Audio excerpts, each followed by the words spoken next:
मुंबई जिल्हा नियोजन समिती, महिला व बाल विकास विभाग आणि बाल हक्क आयोगाच्या अध्यक्षा सुशीबेन शाह यांच्या माध्यमातून शिलाई यंत्र वाटप आणि प्रशिक्षण कार्यक्रम दक्षिण मुंबई येथील ताडदेव परिसरात आयोजित करण्यात आला होता। या कार्यक्रमाला विधान परिषदेच्या उपसभापती नीलम गोरे आणि राज्यसभा खासदार मिलिंद देवरा यांची प्रमुख उपस्थिती होती। विधवा महिलांना आधार आणि स्वयंरोजगाराच्या माध्यमातून महिला सक्षमीकरण या हेतूने विनामूल्य शिलाई वाटपाचा कार्यक्रम हाती घेण्यात आला होता।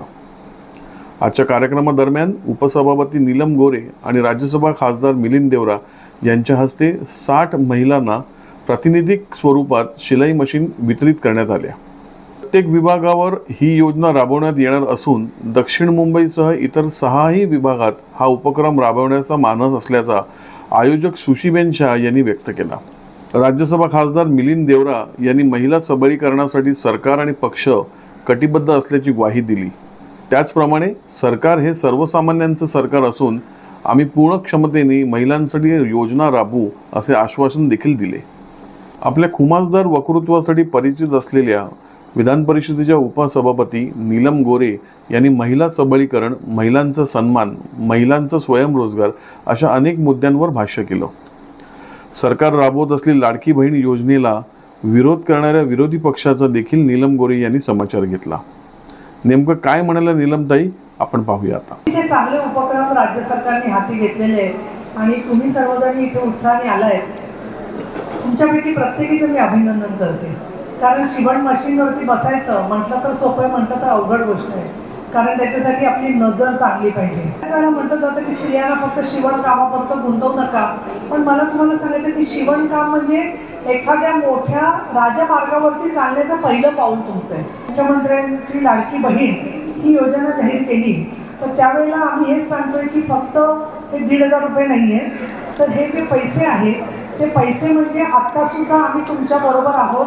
तुम्हाला काही अडचण आली तर तुमच्या पाठीमागे बघा, एखाद्याच बसमध्ये तुम्ही चढलात आणि एखादं पटकन बसलात एखाद्या जागेवरती जाऊन, तर एखादा माणूस पटकन म्हणतो तुम्ही कशा बसलात, तुम्ही कोण आहात, किंवा ट्रेनमध्ये पटकन धावत जाऊन चढलं तर कोणतरी म्हणतं मागे सरक, तू कोण आहेस, अशाला आपण सांगू शकतो मी मुख्यमंत्र्यांची बहीण आहे, मला काही उलटं सुलटं बोलायचं नाही। आणि आत्मविश्वास आपला वाढावा म्हणून हे पाऊल केलेलं आहे। काही विरोधक असं म्हणतात की काय येतं 1,500 रुपयामध्ये, तर म्हणून मी जरा थोडासा स्टडी केला आणि त्याच्यामध्ये तुम्हाला सगळ्यांना भाव माहितीच आहे, पण मुद्दामून सांगेन तुम्हाला मी की धान्य म्हटलं आपण तर आपल्याला गहू 150 ते 200 किलो 100 ते 150 रुपये याच्याप्रमाणे धरले आपण केजी प्रमाणे, तर तांदूळ जो आहे तो 100 ते 150 किलो, मिलेट ज्वारी बाजरी येऊ शकते, डाळ येऊ शकते 50 ते 75 किलो। तर सहज मी म्हटलं की महिलांची हौस फार असते की आपल्या घरात चांगली चांगली भांडी असावी म्हणून, मग मी त्याच्यामध्ये पण गेले तुमच्यासाठी म्हणून। त्याच्यामध्ये स्टेनलेस स्टीलचं फ्राईंग पॅन, म्हणजे त्याच्यात तळायचं असेल, मासळी वगैरे करायची असेल किंवा दुसरं काय करायचं असेल तर ती सुद्धा 200 ते 500 रुपयापर्यंत मिळतात। स्टीलच्या प्लेट्स मिळतात 500-800 रुपयापर्यंत। हे सगळं मी का सांगते की जेव्हा आपण विकत घ्यायला जातो त्यावेळेला आपल्याला त्याच्याभोवती आपण हळूच ते भांडं उलटं करून बघतो की त्याच्यात किंमत किती लिहिली आहे, 800 लिहिली आहे का 100 लिहिली आहे का 200 लिहिली आहे। आणि म्हणून ज्या बाईच्या घरामध्ये मिक्सर नाही आहे किंवा चांगला स्टोव नाही आहे, चांगला गॅस नाही आहे, ती सारखा हा विचार करत असते की कशा पद्धतीने मला आणता येईल। तर घराघरात या गोष्टी झालेल्या आहेत, पण तरीसुद्धा मला असं दिसतंय की अगदी चष्म्याची एक काच फुटली असेल तर तो चष्मा आणण्यासाठी सुद्धा तिला महिनाभर वाट बघावी लागते की मला नवीन चष्मा मिळणार की नाही म्हणून। किंवा बाथरूममधला जो जग असतो तो गळत असतो, त्याचा दांडा तुटलेला असतो, तर आपण म्हणतो नवीन पुढच्या वेळेला पगार मिळाला का आणू। या दृष्टिकोनातून स्त्रियांना शिवणकामाच्या मशीनमधून पुढच्या काळामध्ये ड्रेस डिझायनिंग आहे, त्याचबरोबर भरतकाम आहे, स्वेटर विणण्याची मशीन आहेत, अशा बऱ्याच गोष्टींच्यासाठी सुद्धा तुम्ही प्रयत्न करू शकता। आणि पुरुष हे दोघांनी मिळून हे लोकशाही पुढे न्यायची आहे। हे जे पंतप्रधान नरेंद्र मोदी साहेबांनी जाहीर केलेलं आहे त्या सगळ्याच्या वाटचालीमध्ये आपण काम करतोय। मला प्रेमाने बोलावलं आणि मला अतिशय आनंद झाला इथे की आज माझ्या सभागृहात जसं होतं की कोणीतरी सभात्याग करतं तसं कोणी सभात्याग केला नाही, तुम्ही शेवटपर्यंत इथे बसलेले आहात, त्याबद्दल मी तुमचं अभिनंदन करते। धन्यवाद। जय हिंद, जय महाराष्ट्र। पूर्ण नियोजन महिला व बाल विकास अधिकारी शेलार मॅडम यांनी केले होते। तर या कार्यक्रमाला शिवसेनेचे उपनेते सुनील नरसाळे, विभाग प्रमुख दिलीप नाईक, माजी नगरसेवक दत्ता नरवणकर, प्रमोद मांद्रेकर, हंसा मारू, शिवसेनेची महिला आघाडी, स्थानिक पदाधिकारी आणि स्थानिक महिला मोठ्या संख्येने उपस्थित होते. या कार्यक्रमानंतर आम्ही विधान परिषदेच्या उपसभापती नीलम गोरे यांच्याशी संवाद साधला. त्यावेळी माध्यमांशी बोलताना त्यांनी काय प्रतिक्रिया दिली हे आपण जाणून घेऊया. मशीन वाटप करण्यात येणार आहे, नेमकं तुमची काय प्रतिक्रिया आहे? शिलाई मशीन किंवा स्वयंरोजगारासाठी स्वतः त्यांना घरबसल्या त्यांच्या पाहिजे त्या वेळात काम करता येईल त्याचं त्यांना प्रशिक्षण मिळालेलं होतं. पण प्रशिक्षण मिळालं तरी त्यांच्या हातात साधन नव्हतं. म्हणून आत्मविश्वास आणि रोजगार मिळवण्याची पहिली पायरी म्हणून त्यांना ही शिलाई मशीन दिलेली आहे.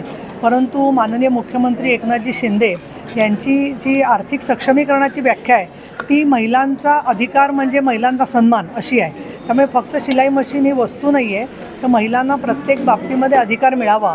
मग तो आर्थिक अधिकार असेल, जमीनविषयक अधिकार असेल, नोकरीतले अधिकार असतील, आरोग्याचा अधिकार असेल, या दृष्टिकोनातून सरकारचे प्रयत्न चाललेले आहेत. आणि आज सुजीबेन शहा यांनी खासदार मिलिंदजी देवरा यांना बोलावलं, शेलारताईंनी DPCमधून हा जो कार्यक्रम घेतला हा पूर्णपणे अराजकीय कार्यक्रम आहे. पक्ष निरपेक्ष पद्धतीने काम आहे आणि त्यामुळे जे सगळे सामाजिक राजकीय कार्यकर्ते आलेले आहेत तर या महिलांना पुढच्या काळामध्ये पायावर उभं राहता यावं म्हणून सुद्धा त्यांचा दृष्टिकोन बदलावा, सकारात्मक व्हावा, त्याचा गैरप्रकार होऊ नये अशा दृष्टीने आम्ही मार्गदर्शन केलेलं आहे.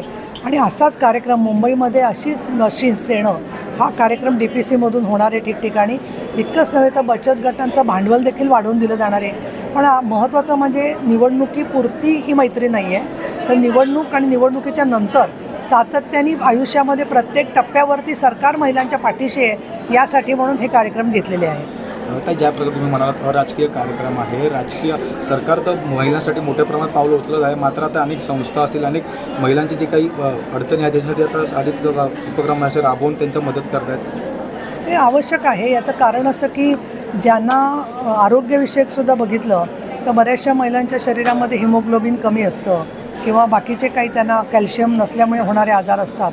तर यासाठी म्हणून प्रयत्न करण्याबरोबरच सरकारची इच्छाशक्ती या कामाच्या पाठीमागे आहे.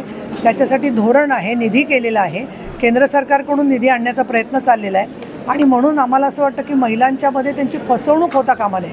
काही वेळेला काही लोक फॉर्म भरून घेत आहेत आणि समाजकंटक ते फॉर्म सादरच करत नाही आहेत आणि त्या महिलांची दिशाभूल होती आहे. म्हणून अधिकृत ठिकाणीच याबद्दलची माहिती त्यांनी घेतली पाहिजे. बॅनर आणि ते सुशिक्षित आहेत, त्यांनाही कळू शकतं, पण त्यांची दिशाभूल होऊ नये या दृष्टिकोनातून तुम्ही माध्यमं जी आहात त्यांनी असं सकारात्मक वार्तांकन करावं अशी माझी तुम्हाला विनंती आहे. परंतु पावसा पाण्यामध्ये जेव्हा तुम्ही वार्तांकन स्वतः करता त्याला तुम्ही पण स्वतःच्या तब्येतीची काळजी घ्या असं मी सांगेन.